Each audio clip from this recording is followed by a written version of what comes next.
Yet second year language across the curriculum का आज हम 35th क्वेश्चन करेंगे। Explain the types of questioning, questioning के क्या टाइप्स होते हैं। Discuss the role of questioning in the classroom, और इसके क्या रोल होता है क्वेश्चनिंग का हमारे क्लासरूम के अंदर। There are many types of question that can be use for questioning techniques. बहुत सारे टाइप्स के जो क्वेश्चंस होते हैं जो कि हम यूज करते हैं क्वेश्चन पुटअप करने के लिए, और इसकी बहुत सारी टेक्निक्स भी होती है। A few basic one that are important are listed below। कुछ जो इम्पोर्टेंट क्वेश्चंस है उसे हमने इस लिस्ट में व्यू कर रखा है, उसे दिखाया गया है, उसे बताया गया है। फर्स्ट पॉइंट है ओपनिंग क्वेश्चनिंग और questions. Open questions ask the elaborate explanatory answer and they begin with what, why, how, describe, explain and where, which, when, etc। Open question वो क्वेश्चन होते हैं जो कि स्टार्टिंग में वो इस तरीके से होते हैं जैसे जिसमें व्हाट का यूज हो रखा हो, वाई का यूज हो रखा, हाउ, डिस्क्राइब का, एक्सप्लेन, वेयर, विच और व्हेन। इस टाइप के जो भी क्वेश्चंस पुटअप होते हैं उसे हम क्या ओपन क्वेश्चंस कहते हैं। It can be questions asking someone to explain what happen at a situation or place, asking why it happen, asking for detail of an incident, history of some happenings, explanation about their circumstance, explanation of needs, ideas and feedbacks। इसमें क्या होता है जो ये question होते हैं वो इस तरीके के हो सकते हैं जिसमें हम क्या सिचुएशन को देख के पूछ सकते हैं कि जो टीचर्स होती है वो पूछ सकती है बच्चों से, जैसे पहले उन्होंने कुछ स्टोरी या कुछ किसी के बारे में बताया, उसके बाद वो क्वेश्चन पूछती है कि एक्सप्लेन करो कि उसमें क्या, जिस सिचुएशन के बारे में बात करी गई तो वहाँ का क्या प्लेस है। वो बच्चों से यही भी पूछ सकते हैं कि उस स्टोरी में या ऐसे में क्या हुआ।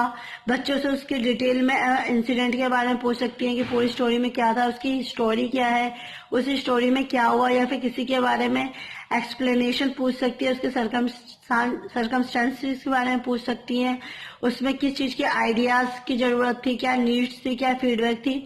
ये सारे कुछ जो टीचर्स होती है वो क्वेश्चंस पुट अप कर सकती है जब बच्चों को स्टोरी या कुछ बताती हैं तब। सम एग्जाम्पल्स आर देयर, कुछ एग्जाम्पल्स हैं जो कि देखेंगे। What happen at the conference today, who were present at this incident, how did you arrive at this conclusion. इस टाइप के जो क्वेश्चंस आते हैं वो हमारे किस में आते हैं, ओपनिंग क्वेश्चनिंग में आते हैं। सेकेंड पॉइंट है क्लोज क्वेश्चन। इसमें क्या होता है, it has very short answer like yes or no answer with a word or 2 words. इस तरह के जो क्वेश्चंस होते हैं इसमें यस और नो करके बताना होता है, या फिर एक से 2 वर्ड में क्वेश्चन आंसर होते हैं, इससे ज्यादा वर्ड्स में नहीं होते। They are usually asked to test if someone has understood certain policies, producer rules, regulation, explanation, lecture etcetera. इसमें क्या होता है, इस तरीके के क्वेश्चन पूछे जाते हैं जैसे कि हम टेस्ट वगैरह में ट्रू फॉल्स हो गए, या फिर यस नो में क्वेश्चन देते हैं उस तरीके के हो गए, या फिर कोई पॉलिसीज वगैरह, कोई रूल रेगुलेशन के बारे में समझाना हो, या फिर कोई एक्सप्लेनेशन लेक्चर वगैरह के बारे में बताना हो जिसमें हम यस नो या फिर 1 या 2 वर्ड्स में आंसर दे सके, उस टाइप के इसमें क्वेश्चन होते हैं।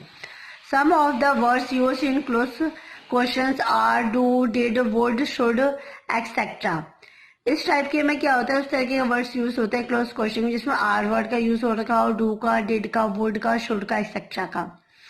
सम example of close question are, इसमें एग्जाम्पल्स देखेंगे क्लोज क्वेश्चन के, जैसे will I get a response by tomorrow, do you agree on decision, which is your home town. इस तरीके के जो क्वेश्चन पुटअप होते हैं वो हमारे क्लोज क्वेश्चनिंग में होते हैं।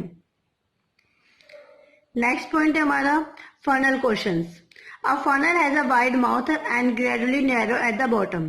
फनल आपने भी देखा होगा, फनल क्या होता है, एक ऐसे तरीका होता है जहाँ पे उसका जो मुंह होता है बहुत बड़ा होता है और जो उसका बॉटम होता है बहुत ही नैरो पतले तरीके से होता है।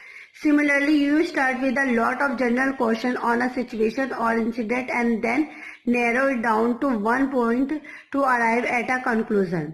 ये इसी तरह इसमें क्या होता है, जैसे हमारा फनल होता है इसी तरीके से इसमें हम जब बच्चों से क्वेश्चंस पुट अप करते हैं वो इस तरीके से ही करते हैं। सबसे पहले स्टार्टिंग में हम जनरल क्वेश्चन पुट अप करते हैं बच्चों से किसी भी सिचुएशन या इंसिडेंट को लेके, फिर इसके बाद क्या होता है जो हमारे क्वेश्चन आंसर होते हैं वो नैरो टाइप के होते जाते हैं, और इसके बाद हम उसका जो कंक्लूजन होता है उस तक पहुंचने की कोशिश करते हैं कि जो हमने बच्चे को पढ़ाया है वो उसे कितना समझ आया। This type of questioning technique is use by investigator, researchers and detectives. इस टाइप के जो क्वेश्चंस वगैरह होते हैं वो किस टेक्निक में यूज किए जाते हैं, जैसे हमारे जो इन्वेस्टिगेटर्स होते हैं या फिर कोई जो रिसर्चर होते हैं या फिर कोई डिटेक्टिव्स वगैरह होते हैं, वो इसी तरीके से क्वेश्चंस लोगों से पुटअप करके ही अपने नतीजे तक पहुंचते हैं, उसके कंक्लूजन तक पहुंचते हैं। इसी तरीके से जो टीचर्स होती है वो भी बच्चों से इसी तरीके के क्वेश्चन पुटअप करती है, जो भी वो उन बच्चों को ऐसे वगैरह या स्टोरी पढ़ाती है। तो एग्जाम्पल के तौर पे, when was the call made and what was the response. इस तरीके के जो क्वेश्चन होते हैं वो टीचर बच्चों से आस्क करती हैं। फोर्थ पॉइंट है प्रोवर्बिंग क्वेश्चंस और ट्रिगर क्वेश्चंस। इसमें क्या है, probing questions are used to gather more details and information. Probing में क्या होता है, इस तरीके के क्वेश्चन पुटअप किए जाते हैं जो कि डिटेल्स में होते हैं या फिर किसी इंफॉर्मेशन के बारे में अच्छे से बताए जाते हैं। This are asked to clarify doubts और मिसअंडरस्टैंडिंग। इसमें उस तरीके के क्वेश्चन पुटअप होते हैं जिसमें कोई डाउट्स वगैरह हो या फिर कोई मिसअंडरस्टैंडिंग हो। इस तरीके के जो क्वेश्चन होते हैं इसमें आते हैं। These questions will help you pull out information from people who are hiding information or avoiding from telling you something. इसमें उस तरीके के क्वेश्चन होते हैं जो कि हेल्प करते हैं एक दूसरे की इंफॉर्मेशन को बताने में, समझने में एक दूसरे इंसान को, जो और कुछ इंफॉर्मेशन ऐसी होती है जिसे कि हम हाइड करके रखते हैं या फिर अवॉइड करते हैं किसी एक दूसरे इंसान को बताने में। तो इसमें क्या होता है, इस तरीके के क्वेश्चन पुटअप किए जाते हैं। जैसे एग्जाम्पल के तौर पे, what exactly in the current situation और when do you need this data why। इस तरीके के जो क्वेश्चंस होते हैं वो हमारे ट्रिगर में या प्रोवर्बिंग क्वेश्चन में पूछे जाते हैं। फिफ्थ क्वेश्चन हमारा लीडिंग क्वेश्चंस और रिफ्लेक्टिंग क्वेश्चंस। इसमें क्या होता है, reading questions are used to lead the person whom you are talking to। इसमें क्या होता है, उस तरीके के जो क्वेश्चंस पुटअप किए जाते हैं जिसमें जो पर्सन्स होते हैं उनसे जो क्वेश्चंस होते हैं पूरे अच्छे तरीके से पूछे जाते हैं, जिससे जो भी स्टूडेंट या बच्चा होता है उसके बारे में पूरी जानकारी देता है। This lead the speaker to give you answer while they know what you are giving them a choice।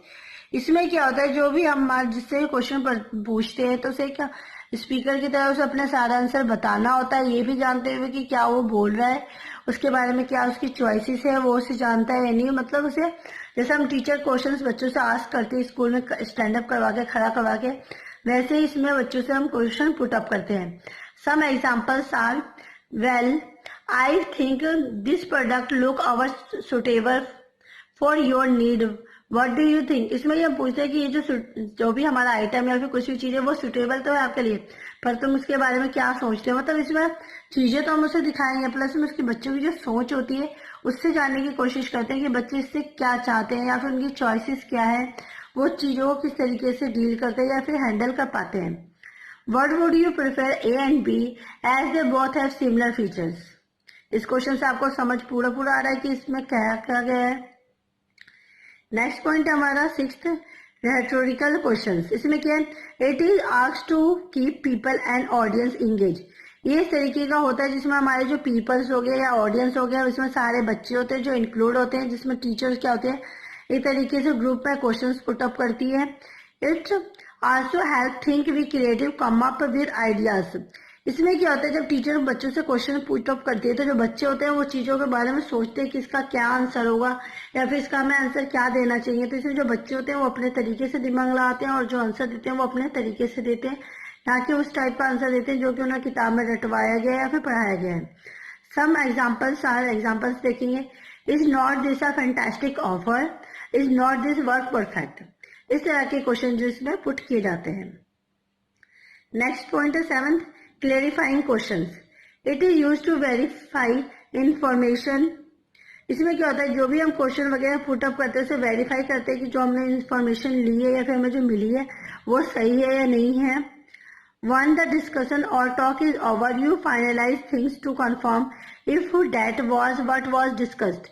इसके बाद क्या होता है, जब हम एक दूसरे से क्वेश्चन उनसे पुट अप कर लेते हैं या फिर हम डिस्कस कर लेते हैं, फिर बात कर लेते हैं, उसके बाद जब लास्ट में जो एंडिंग आता है तो इसमें हम इस चीज के बारे में कंफर्म करते हैं कि हमने इसका क्या समराइज लिया, क्या ठीक था या क्या गलत था। अपने जो डिस्कशन होता है उसके बाद उसके बीच का सोचते हैं कि हमने क्या कंफर्म किया, इस चीज को किस तरीके से करना है, उसके बाद ही इस चीज को हम लेके आते हैं अपने बच्चों की जो भी हमें उसे पढ़ाना होता है उसके उस पोर्शन में।